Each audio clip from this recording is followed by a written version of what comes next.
بینەرانی بەڕێز لە هەر کوێگەن جارێکی دیکەم کاتەوە هەموو کاتێکتان باش لە بەرنمەیەکی دیکەی ڕاوەی ڕۆژ لە خزمەتیەوەی زێدازیزدان بەرنمەی ئەمشەو تایبەتە بە گەندەڵی بەرپرسانی هەرێمی کوردستان بە تایبەتیش لە ناوەوەندا ئەندامانی بنەماڵەی بارزانی کە دەسەڵاتدارن لە هەرێمی کوردستان لە ئەمریکاوە راپۆرتێکی گرنگ لە هەشتی ئەم مانگە بڵاو کراوەتەوە لەو راپۆرتەدا باز لەوە دەکات کە ئەندامانی بنەماڵەی بارزانی چۆن پارەی خەڵکی کوردستان دەدزن تەخشان و پەخشانی دەکەن بۆ خۆیان ئەو پارە سپی دەکەنەوە مڵک و ماڵی بە شێوازێکی نایاسایی پێدەکڕن. راپۆرتەکە لەلایەن دەستگایەک بە ناوی OCCRP واتە پرۆژەی تاوان و گەندەڵی ڕێکخراو بڵاو کراوەتەوە. وەکوتم باز ئەو دەستگایە ئەو راپۆرتە باز لەوە دەکات کە چۆن ئەو بنەماڵی بارزانی و ئەندامانیان بە شێوازێکی سیستەماتیک و ڕێکخراو لە ژێر ئاڵای کوردستاندا گەندەڵی دەکەن، پارەی خەڵک دەدزن و دەیبەن لە مؤسساتی دافەرمی سپی دەکەنەوە. اینجا ئەو ڕێکخراوە OCCR ئەم راپۆرتەی چەندە گرنگە، چەندە کاریگەری لەسەر بارودۆخی باشووری کوردستان و هەرێمی کوردستان دەبێ، لێکەوتەکانی چی دەبن و لە ئایندەدا پەیوەست بەو دادگایی کە لە ئەمریکا کە نزیکەی 3 ساڵێک زیاتر سەبارەت بە کۆمەڵێ بەرپرسی باشووری کوردستان پێگاتووە، چەندە کاریگەری هەیە، چەندە پێکەوە دەتوانن کە ئەم دۆسیەی گەندەڵیە پێش ببرێەوە چیش دەبێت لە کۆتاییدا، ینی ئەم راپۆرتە ئەنجامەکەی چی دەبێت، هاوشێوەی ئەوە لە وڵاتانی دیکەم ڕێکخراوە کاری کردووە ئەنجامەکەی چی بوو. هەموو ئەمانە ئەمشەو لەگەڵ میوانانی بەڕێزی بەرنامە تاوتوێ دەکەین. بەڕێز پەریتایەر چالاگوان لە ئەمریکا لەگەڵماندایە، هەروە بەڕێز قادر نادر ڕۆژنامەوان چالاگوان و ڕۆژنامەوان لە سوید لەگەڵماندایە لە ستۆدیۆش هاوڕێ ڕەشدەرگراوی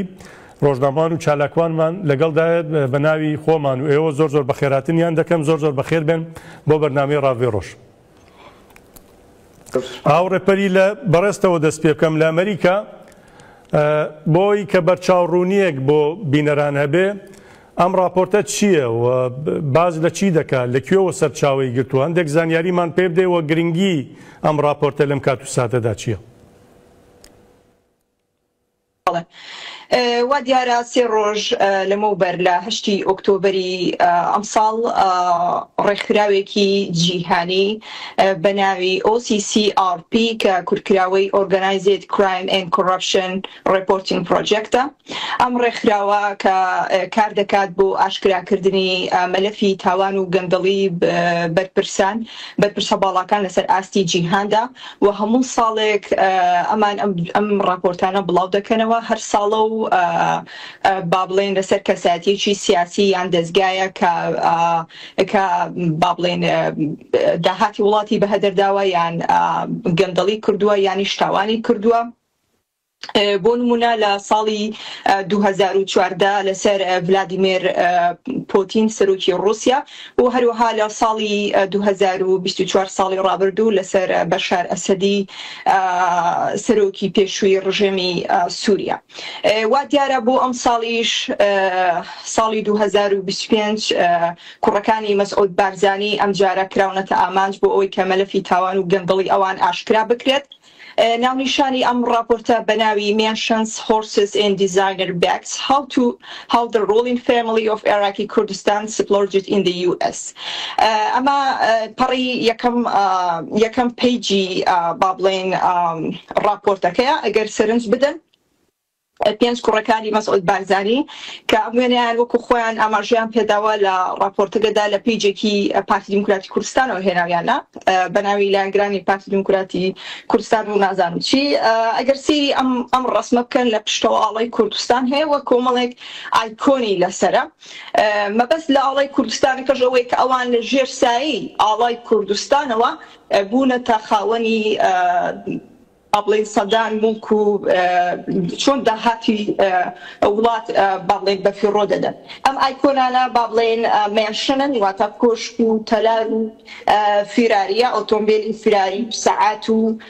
بابلين أسبو هروها بيلدينغو فارماسيو زوج تيديكش لخوي دقريكس و زۆر بەڕاستی باڵێ پێکاتوە لە 6 خاڵی سەرەکی هەریچێک لەو خاڵانە بە جوانی ڕوونی کردوتەوە بە بەڵگە و بە دۆکۆمنتەوە بە وێنەوە واتە بە دوواداچوونێکی زۆر باشیان کردووە. من پرینتی تەواوی راپۆرتەکەم کرد نزیکەی 33 پیجی کرد 33 پەڕێ کرد. ئەمە یەکێک لەو پیجانەیە کە دایەگرامێکە کە کوڕەکانی مەسعود بارزانی بە تایبەتیش مەسرور بارزانی و مستەفا بارزانی کوڕە بچووکەکەی مەسعود بارزانی چۆن با بڵێن داهاتی کوردستان بە فیڕۆ دەدەن لە ویلایەتە گرتووەکانی ئەمریکا. دوو کۆمپانیا بەناوەکانی گۆڵدن ئێگڵ گلۆبڵ لە کوردستان و لە ئەمریکاش کە خاوەنددارێتیەکەی با بڵێن کۆنترۆڵ کراوە لەلایەن مستەفا بارزانیەوە کوڕە بچووکەکەی مەسعود بارزانی و هەروەها ئەوەی تریشیان ستێر گروپە لەلایەن مەسعود بارزانیەوە ینی کۆنترۆڵە خۆی بەڕێوەی دەبات. پێشووتر ئەم ستێر گروپە لەلایەن سەروەر پێداوی و لاوین پێداویەوە با بڵێن وەکو یەکەم ئۆنەر وەکو یەکەم بەڕێوەبەر ساڵی 2018 بەڵام لە ساڵی 2024 ئەم ئەگەڕێتەوە واتە مەسعود بارزانی خۆی خاوەنددارێتی دەکات و ترانسفەر ئەدەێت واتە ئەگەڕێتەوە بۆ شەخسی مەسعود بارزانی. ئەمە کۆمەڵێک ئەو مڵک و داهاتانەیە کە لە راپۆرتەکەدا ئاماژەی پێداوە. بۆ نمونە ئەمە کۆشکێکە لە خاوەنددارێتی مەسعود بارزانی و موکسی بارزانی لە ئۆکتۆبەری 2010 بە بڕی 10 ملیۆن دۆلار کردراوە و لە ساڵی 2024 ئەمە ترانسفەر کراوە بۆ موکسی بارزانی واتە پێشووتر و کوتم لەلایەن سەروەر پێداوی و لاوین پێداویەوە سەرەتا خاوەنددارێتی کراوە بەڵام دواتر بە تایبەت مەسعود بارزانی و موکسی بارزانی خاوەنددارێتیان کردووە و لیان سندراوەتەوە. ئەمە CVS فارمەسیەکە لە ویلایەتی فلۆریدا لە شاری مایامی. شاری مایامی یەکێکە لەو شارانەی کە لە ویلایەتە گرتووەکانی ئەمریکا زۆرترین گەشتیار ڕووی تێدەکات بەهۆی ئەوەی کە کەش و هەوایەکی خۆشی هەیە و چواروەرزە کێشێکی بەهارانەی هەیە. ئەم مڵکە بە بڕی 18 ملیۆن دۆلار کڕیوە لە فێبریوەری مانجی 2014. من 3 luxury apartments 3 building apartments لە واشنگتن دی سی کە سەرەتا مەسرور بارزانی و مەنسوور بارزانی بە بڵێن ملیۆنێک و 900,000 میلیۆن دلار ئەم بیلدینگەی کڕیوە و هەروەها مەنسووریش بە ملیۆنێک و 750,000 میلیۆن دلار لە ساڵی 2008. ئەوەی سەیرە لێرەدا مستەفا بارزانی کوڕە بچووکەکەی مەسعود بارزانی هێشتا منداڵ بووە بەڵام دوای 11 ساڵ لە 2019 ئەویش بڕیار دەدا کە ئەویش ئەبێ بیلدینگی خۆی هەبێت بۆچی برایەکانی نەیبێت لەبەرەوە ئەویش هەڵدەستێت بەکڕینیەشێک لەو ئەپارتمنت و بیلدینگایانە بە بڕی 1,750,000 میلیۆن دلار. ئەمەیان وێندیز ڕێستۆرانتە. طبعا وێندیز ڕێستۆران هاوشێوەی ماکدۆناڵد لقیان هەیە لە زۆربەی شار و شارۆچکەکان لە ویلایەتە جیاوازەکانی ئەمریکا. ئەم مڵکیان کڕیوە لە دیسەمبەر با بڵێن مانگی 12 2014 بە بڕی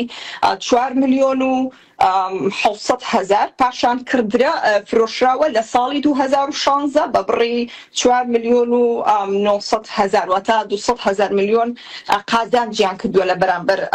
فرۆشتنی. ئەمەیان کۆشکێکی ترە لە ڤێرژینیا لەلایەن مستەفا بارزانیەوە. من هەمیشە گومانم هەبوو لەوەی کە زۆر جار قسە دەکرا دەیانوت بەڕاستی کوڕەکەی مەسعود بارزانی بچووکەکەی ئێستاکە گەورە بووە منافەسەی مەسرور دەکات و داهاتەکەی لەو زیاترە لەو زیاتر دەسەڵاتی دەڕوا من بڕوان بۆ شتە نەدەکرد بەڵام ئێستا بەڕاستی ئەم راپۆرتە سەلماندوویەتی کە کوڕەکەی مەسعود بارزانی بچووکەکە ئەرزوو ئاسمانی داگیر کردووە و یعنی بە ئارەزوی خۆی مڵک دەکرێت لە ویلایەتە گرتووەکانی ئەمریکا. ئەمە کۆشکێک ئەمە دووبارە کۆشکێکی تریشە هەر خاوەنددارێتێکی ئەگەڕێتەوە بۆ مستەفا بارزانی لە ساڵی 2013 بە بڕی 5 ملیۆن و 600,000 میلیۆن دلار. و جگە لەمانش ئەمەی بەڵێ جگە لەمانش زۆر شتی تر هەن کە بۆ نمونە کاتژمێریان کڕیوە بە 50,000 دلار لە ئەمریکا لە باڵێن پاریس لە دووبەی فیراریان کڕیوە هەموو ئەمانە ساڵانە 100 ملیۆن دلار ئەمانە لە پارە و لە سامان داهاتی هەرێمی کوردستان سرف دەکەن بۆ خۆیان و لە ویلایەتە یەکگرتووەکانی ئەمریکا ئەم بەهەدەری دەدەن بۆ کڕینی ئەم شتانە.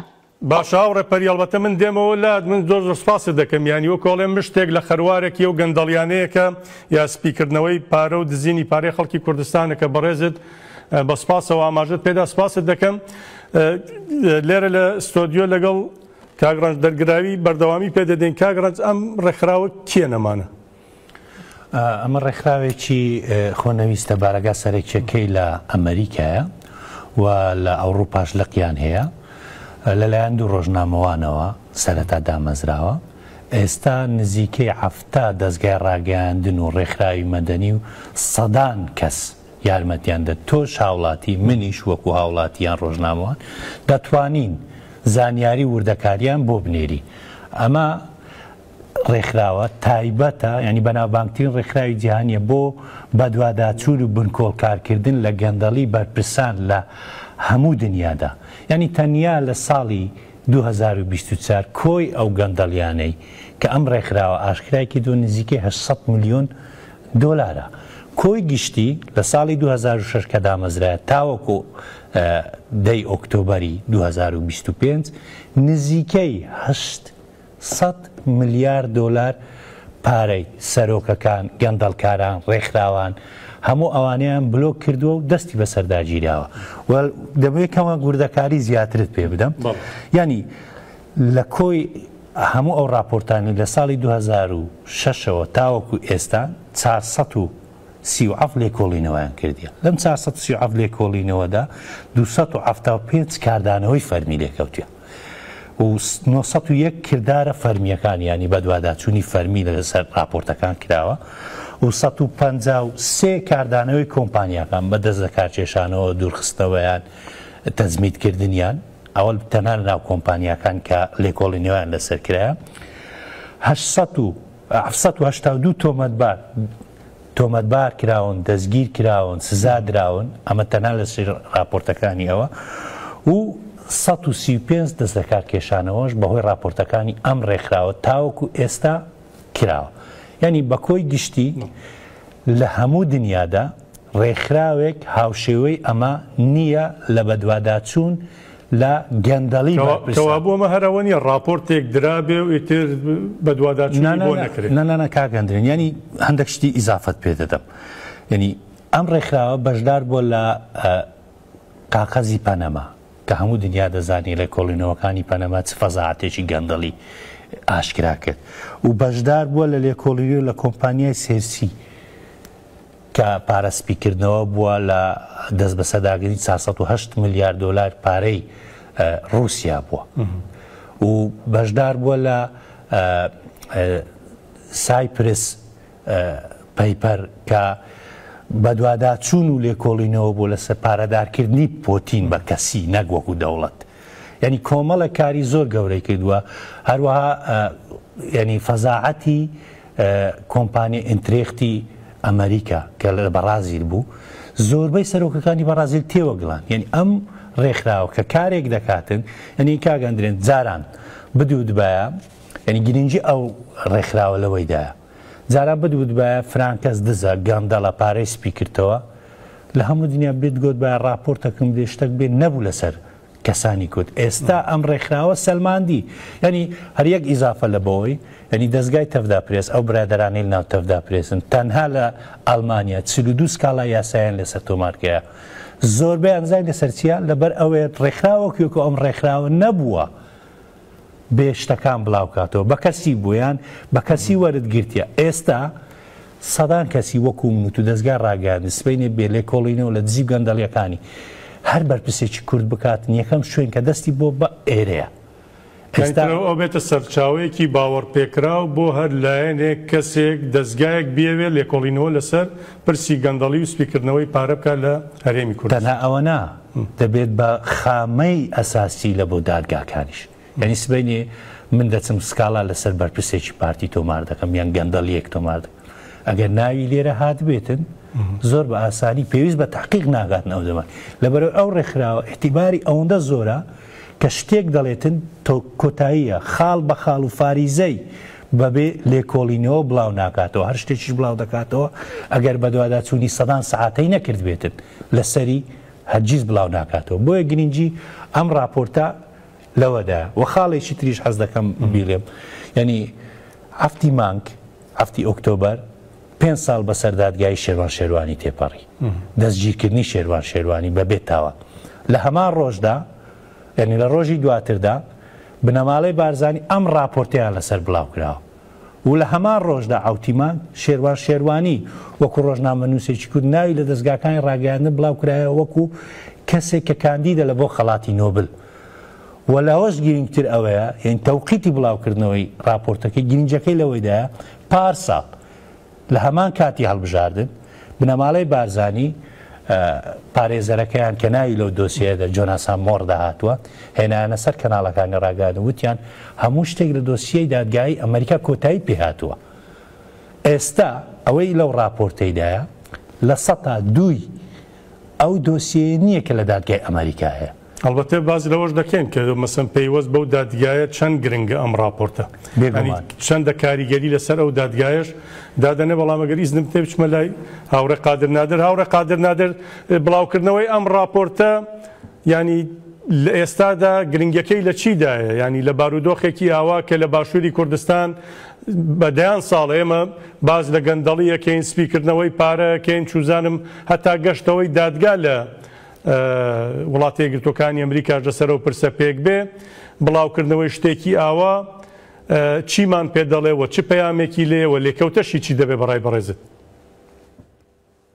زۆر سپاس کە گرنگی بە و کەیسە دەدەن بەداخەوە میدیای کوردی دەبا ئەوە تەماشێتی هەموو ڕۆژنامە و گۆڤارەکان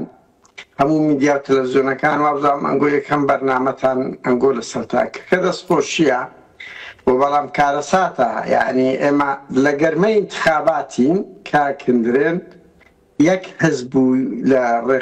یەک حزب یەک میدیای ئۆپۆزیسیۆن یەک حتا بەدەیان کەسایەتی خۆ بە ئۆپۆزیسیۆن جورئەتی نەکردیە ئەو کەیسە تەڕع بکە کە ئەوە قەفزەیە ینی بازدانێکی زۆر گەورەیە پێشووتر مەسەلەن ڕۆژنامە نووسە شتێکی دەنووسی تەلەڤیزیۆنێک راپۆرتەکی دەکرد کە مەرجیش نەبوو دەقیق بی مەرجیش نەبوو زۆر پرۆفشنال بی وەکو ئەوانە بەس ئەوە یعنی وەکو برێ شەهادەیە دەیدا لەسەر بەرپرسەکان کە باشی یا خراپی دوو بەشی شێر لەو جارێک کەتە بەر کوڕەکانی مەسعود بارزانی بە تایبەتی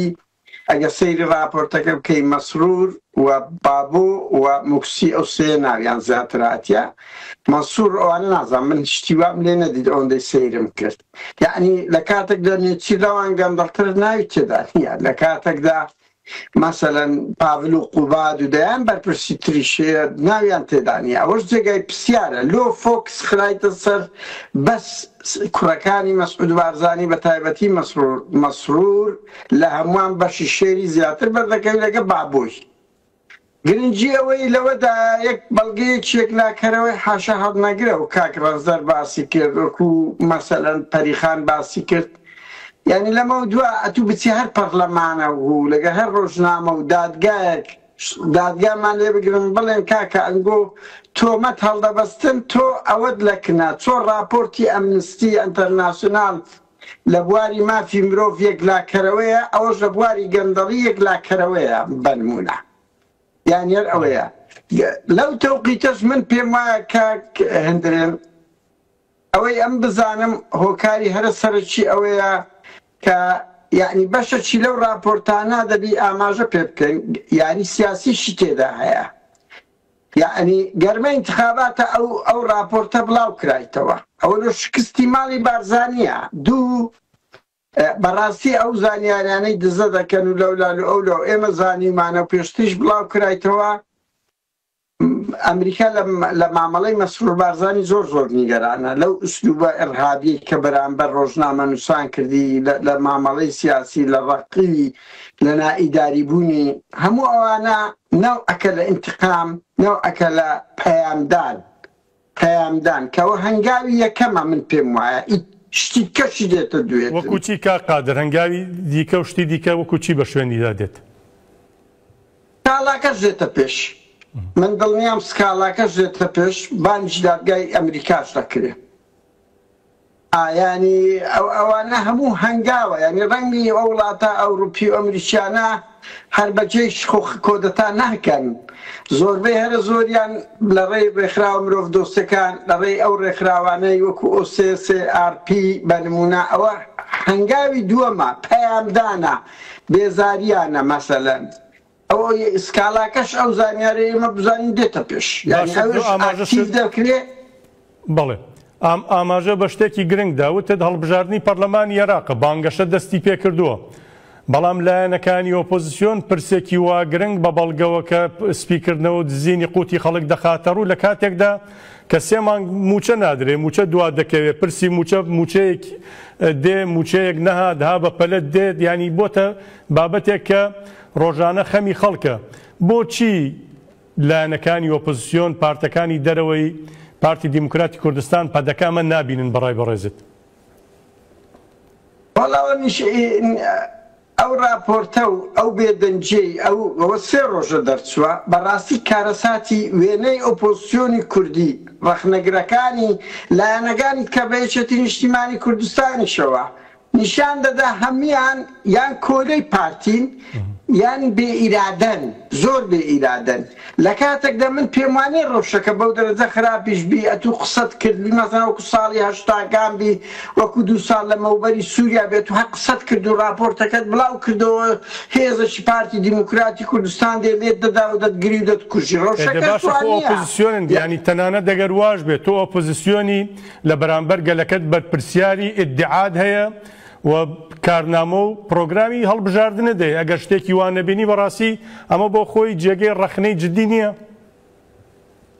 نەک جددیە کارەساتەشکەیە کە تو هێزەکەت هەیە یعنی خاوەن هیچ ئیرادەیەک نییە و دۆسیەکی وا گرنگ بەڵگەیە کاکندرێنە تو هیچ ناکەی ئەتو بەس مجەڕەد تەرجمەی کوردی دەکەی ئەتو بەس تەرجمەی کوردی دەکەی وەک ئێوە هەڵسەنگانی بۆ دەکەی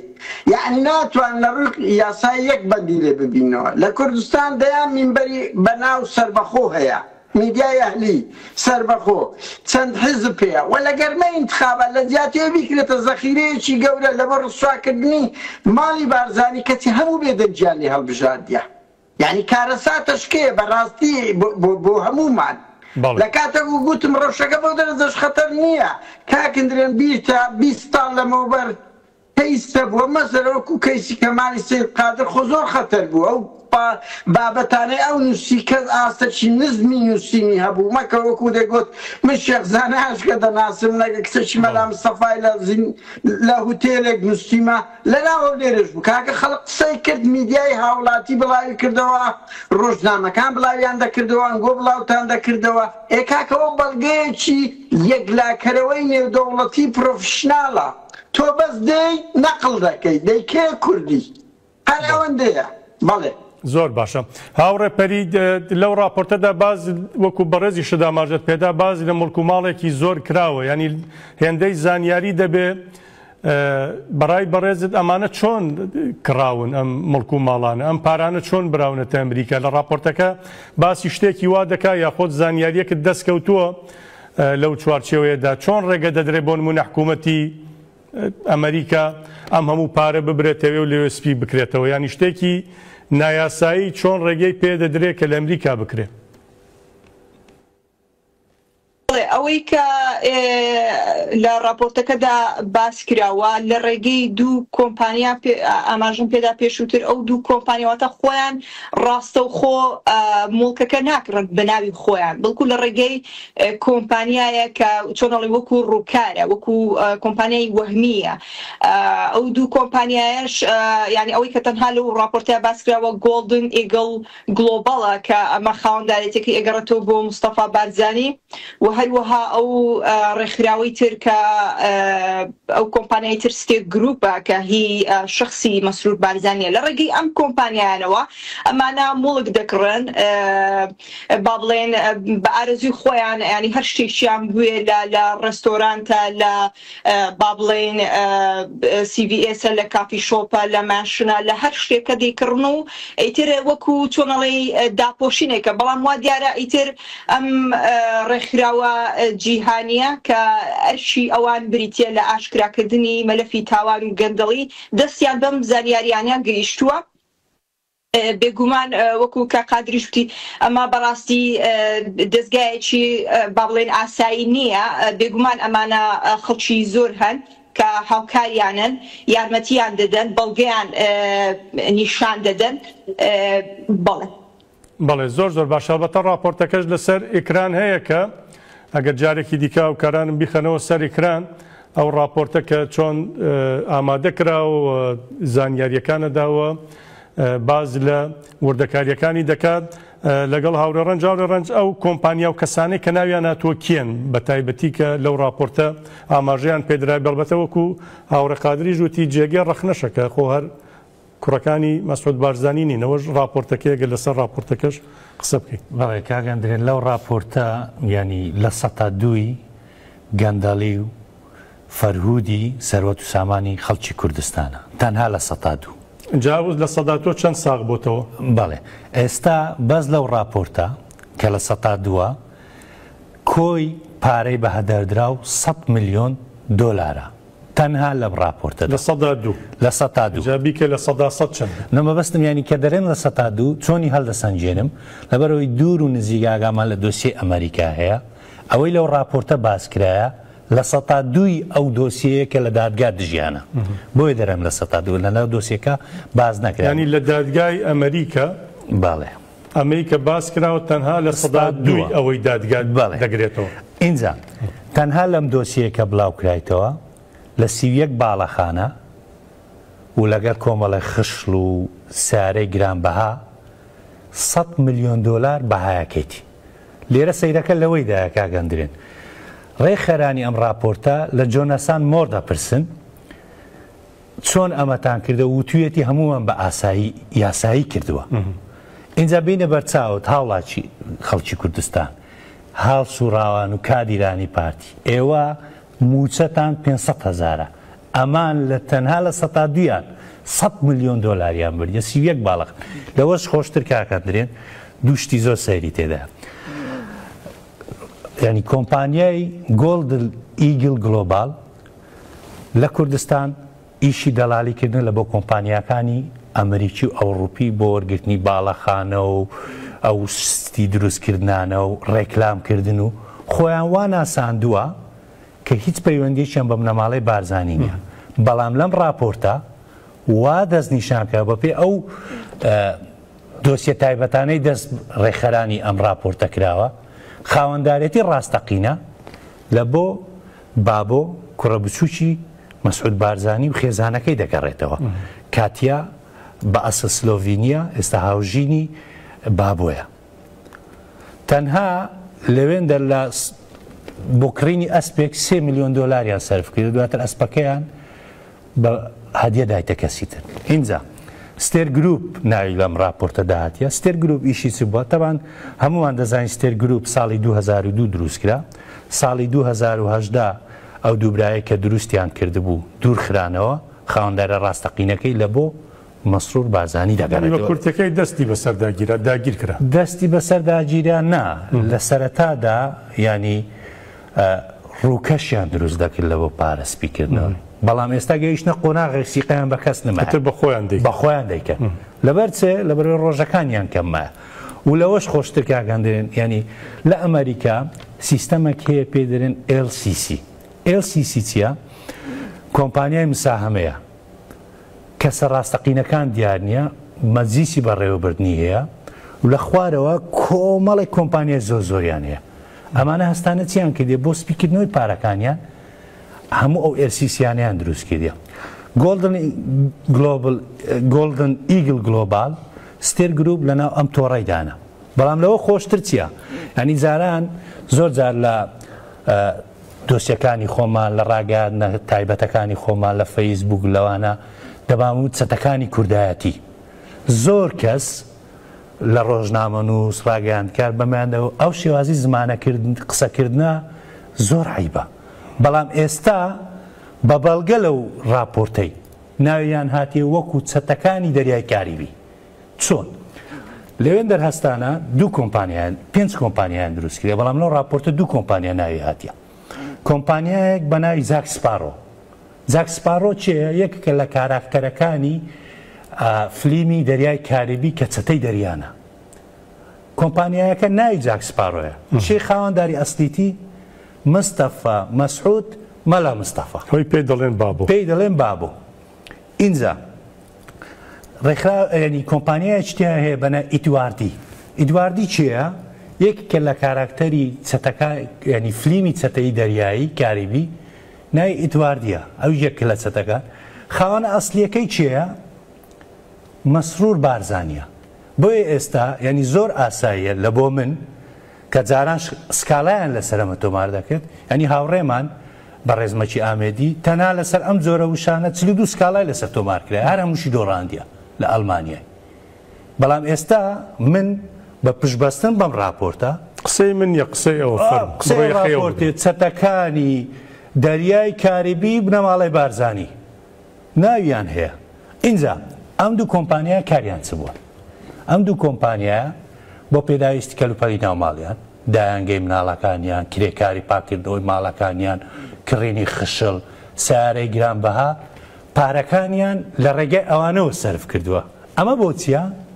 بۆی خۆیان لە باجی ئەمریکی بشارنەوە کە بە پێی قانونی ئەمریکا ئەوە جەریمەیە ینی بینە بەرچاوت تەنها لە یەک راپۆردا کە وەکو پەریخان باسی کرد 33 لاپەڕەیە لە 33 لاپەڕەی بەهای گەندەڵی 5 لە کوڕەکانی مەسعود بارزانی کە هەر 5یانن و خێزانی بابۆ خاتو خێزانەکەی لەگەڵ دوو کەسی تر کە سەروەر پێداوی لای پێداوینە بەڵێ خێزانی بابۆ کوردە نەخێر خەڵکی سلۆڤینیا ناوی هاوژینی بابۆیە خێزانی ینی بە ڕەچەڵک سلۆڤینیا بەڵام زۆربەی وەخت لە سویسرادا دەنیشن و لە ئەمریکا دەگمەن دەستنەوە کوردستان ینی 5 لە کوڕەکانی مەسعود بارزانی کاتیا خان لەگە سەروەر پێداوی و لاوین پێداوی تەنها ئەو هەشت کەسە باشە ئەو هەشت کەسە بەهای گەندەڵیەکانیان لەم راپۆرتەدا 100 ملیۆن دۆلار ئەو قسەی من نییە قسەی ئەو راپۆرتەیە کە تێیدا وردەکاری باسکرد لە ناوخۆ نیە لە دەرەوەی لەوەش خۆشتر یەک شتێکە هەیە کاگەندرێن ینی بە نمونە وەکو پەریخا باسی کرد باڵەخانەیەکیان لە نزیک ینی باڵەخانە نا قەڵایەکیان لە نزیک واشنگتۆن دیسی کڕیا لەسەر شێوازی قەڵای فەڕەنسی دروست کرا وێرانە بووە بە 20 ملیۆن دۆلاری باشە دوو بیستیشیان لێدایە نۆژەنیان کردەوە اینجا لەوەش خۆشتر ئەوەیە دواتر بەبێەوە یەک فلس بێتە سەئیسابی کەسێکی بەهادێدرایتە کۆمپانیایەکی تر کە هەر ئی خۆیانە ئەمە بۆچی بۆی تەعاویل بگۆڕدرێ ناو بزیر بکرێتن بەڵام لە بە خۆشحالی و ئەم ڕێکخراوە لەبەرەوەی ڕێکخراوێکی پرۆفیشناڵن لەم کارەدا بنکۆڵکاری زۆریان کردووە هەموو شتەکانیان بە بەڵگەینەوە وە لە هەوەش گرنگتر یەک شتە کاگاندرێن کاتێک کە دەڵێن ڕێکخراوی ینی کۆمپانیای جاک سپارۆ خاوەنەکەی بابۆ بارزانیە یان ئیدواردی خاوەنەکەی مەسرور بارزانیە خۆ لە ناو ڕێکخراوەکە لە ناو کۆمپانیاکەی ناویان نییە ئەستی دروستکردنەکەوێ ناویان بشاردرێتەوە لێ لە دەریای کاریبی دروستیان کرد لێ بە ناوی چەتەکانی دەریای کاریبیش ناویان بەڵام دیسانش پێیان نەکراوە دەزانیت زۆر پێیان چۆن کە ئاشکرا بووە پارێزەری بنەماڵی بارزانی کۆمەڵێک ئیمێڵی دەستی بەسەداگیرێ ئەو ئیمێڵانە دەیسەلمێنن کە خاوەن ئەسلەکانیان فرانە و فران شێوازی پارە سەرفکردنەکەیان جا لێرە پرسیارە ئەسلەکە ئەوەیە چۆن ئیمێڵانەیان کە تەبەردەستی ئێوەش گرنگە چۆن ینی ئەمە خاڵە گرنگەکەیە من نازانم چۆن کەوتوتە بەردەستیان بەڵام دەزانم خەڵک هاوکاری کردین چکە ئەمە ئیشی دوو ڕۆژنامەوان نییە ئیشی دەستگایەکیش نییە، ئیشی دەستگاژنی، ئیشی دەوڵەتە. ڕاست وەنی یەک شتی کەش تاقادر ئیشارەی پێدا من دەمەوێت دووبارەی بکەمەوە. ینی وڵاتانی ڕۆژئاوا ئەمریکا بە تایبەتی هەر دەمایەک بیانەوێ کەسێک ئاوت بکەن وەکو چۆن سەرۆر پێداوی لاوین پێداویان لە 2010 ئاوت کرد لە ستێر گروپ سەرەتا دێن بەم شێوازە وایان لێ دەکەن ئەوە جار دەسەڵاتی مادیان دەست بەسەدا دەگرن هەموو پارە و پولەکانیان وەکو چۆن وایە لە سەرکردەکانی ئەفغانستان کرد وەکو چۆن وایە لە سەرۆکی پێشووتری بەرازیل کرد کە ئێستا لە زیندانە ئاوایان لێ دەکەن ئیتر دواتر هەنگاویتر وەکو کاقادر وتی زمینە سازی دەست پێکە باش شادەماریان دەبڕن کە مادیە کە ئەوان شادەماریان بڕا دواتر ئەوانتر ئاسانە بەڵام لە هەمووی گرنگتر ئەوەیە ئەمەی لەم راپۆرتە باس کرا کە بەهاکەی 100 ملیۆنە لە 102 لە 102 باش دادگایەکەی زۆر باش کاقادر چۆن کورد دام و دەستگا پارت و لایەن دڵسۆزانی خاک و نیشتمان ببنە هاوکار لەم پرۆسە گەورە و فراوانەدا کە دەستی پێکردو بۆ بنەبڕکردنی گەندەڵی لە باشووری کوردستان بۆ بە سزاگەاندنی ئەو کەسانەی کە سامانی گەلەکەمان تەخشان و پەخشان دەکەن ینی میکانیزمەکەی چییە مرۆڤ چ ڕێبازێک پێشنیار دەکا بەڕای بەڕێزت وەڵی گەورەترین هەڵەی مە لەوەدا بووە ئەنی لەو 34 ساڵەی بەگشتی هەوڵماندایەمە بەس بە زمانی کوردی ڕەخنە بکرین ینی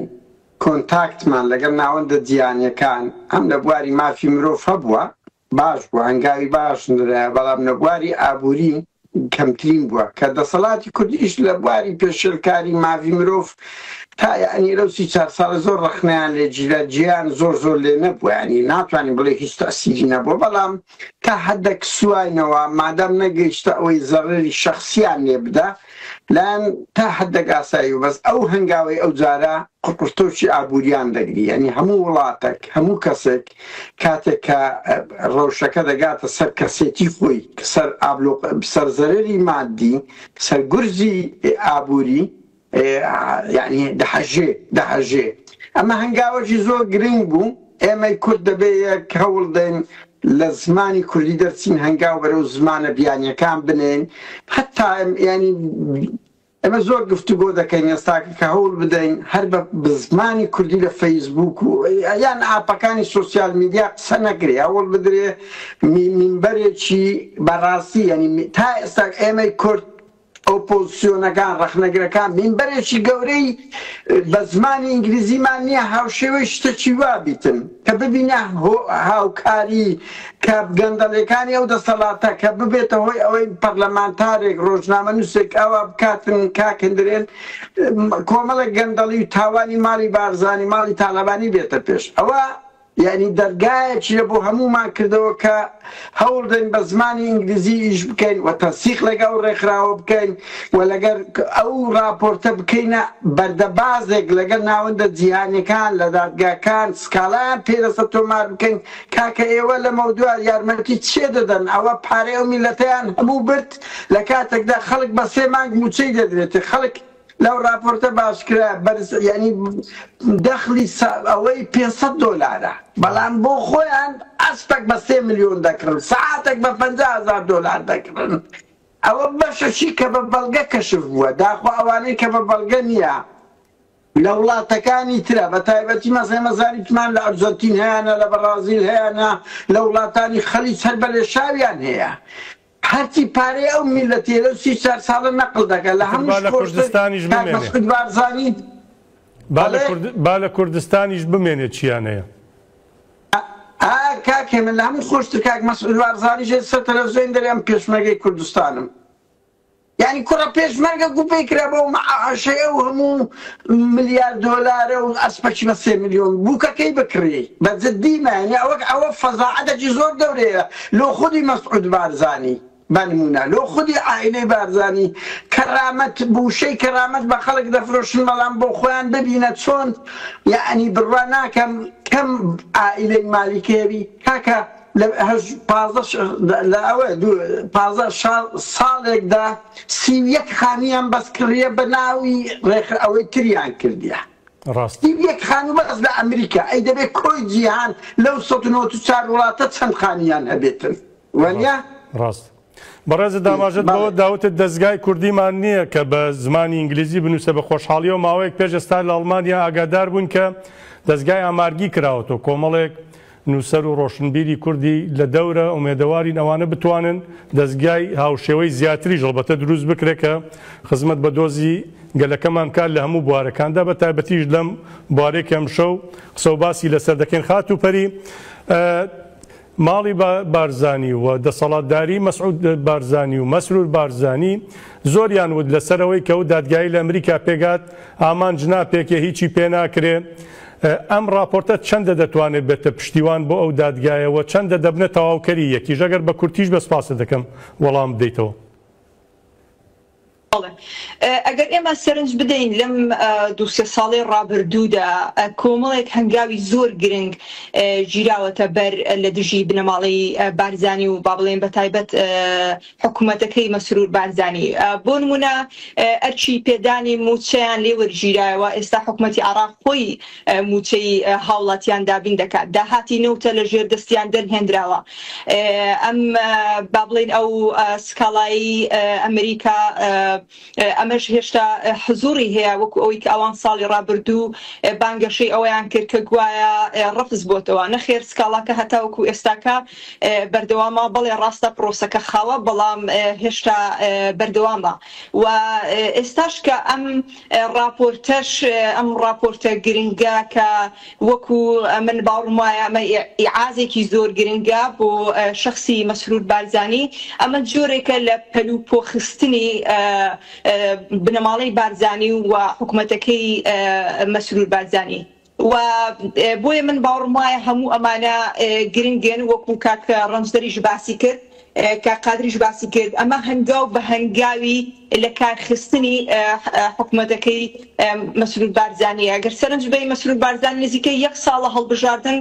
کراوە هەتا وەکو ئێستاکە نەیتوانی و حکوومەت پێک بهێنێ ئەمە بەڕاستی یعنی جێگەی پرسیارە و نیشانەی ئاستی لاوازی دەسەڵاتی سیاسی مەسرور بارزانی ئەگەێنێ کە ناتوانێت پەیوەندێکی باش لەگەڵ حزبە سیاسیەکان دروست بکات بۆیە هەموو ئەم ڕووداوانە ئەتوانین بڵێن هیوا بەخشن و پێویستی شەکات بەڕاستی ئێستا بۆ نمونە ئەم راپۆرتەکە کە قادریش باسی کرد گرنگە ئەم راپۆرتە ئێستا بکرێت بە زمانی کوردی یعنی میدیاکان بێن ئەم بابەتانە بیگەێنە خەڵک ئەمە تەنها زۆر شتێکی ئاسانە تەنها بیگەڕەوە وەری بجێڕە سەر زمانی کوردی بە هاوڵاتیانی کورد لەم جۆرە راپۆرتانە ئاگادار بن لەم جۆرە هەواڵانە ئاگادار بن بۆیە بەڵێ لەبەر ئەوە بێگومان هەموو ئەم هەنگاوانە گرنگن هەنگاو بە هەنگاون و دوجاریش ئێمە دەیانبینی زۆربەی حکوومەتەکانی جیهان کە گرنگیان بە خەڵکی خۆیان نەداوە بە نەتەوەکەی خۆیان نەداوە با بڵێن داهاتی وڵاتیان بە هەدەرداوە دزی و تاوان و کوشتن ئەوەی کە لەم دواییانە ڕوویدا ڕۆژنامەنووسێکی وەکو شێروانی چەند ساڵە یعنی قەتیس کراوە لە زیندانەکاندا لەگەڵەوەی کە ئەو کاردانەوە جیهانیش هەیە بۆ دۆسیەکەی یانە ڕۆژنامەنووسی من مامن ماوەیەک لەمەوە بەرە هەوڵی تیرۆرکردنی دا سێری ئەەکەی ئەمانە لە بەرامبەر هاوڵاتی کورد چندێک بێ با بڵێن هاوڵاتی کورد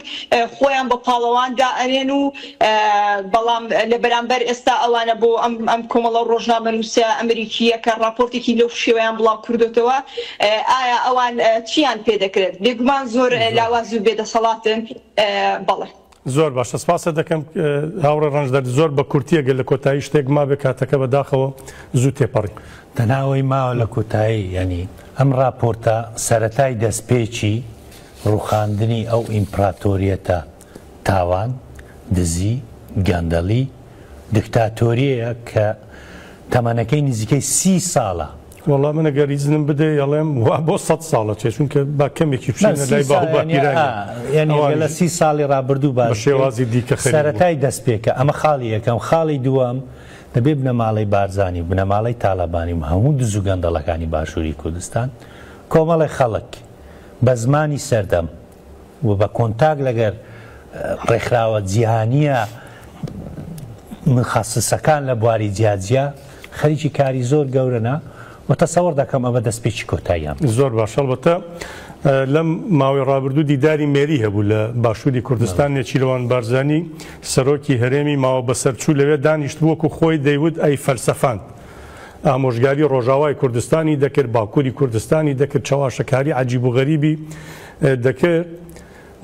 من حەز دەکەمەوە بە نێچیروان بارزانی بڵێم ماڵتان نەک لە شوشەیە لە پوشە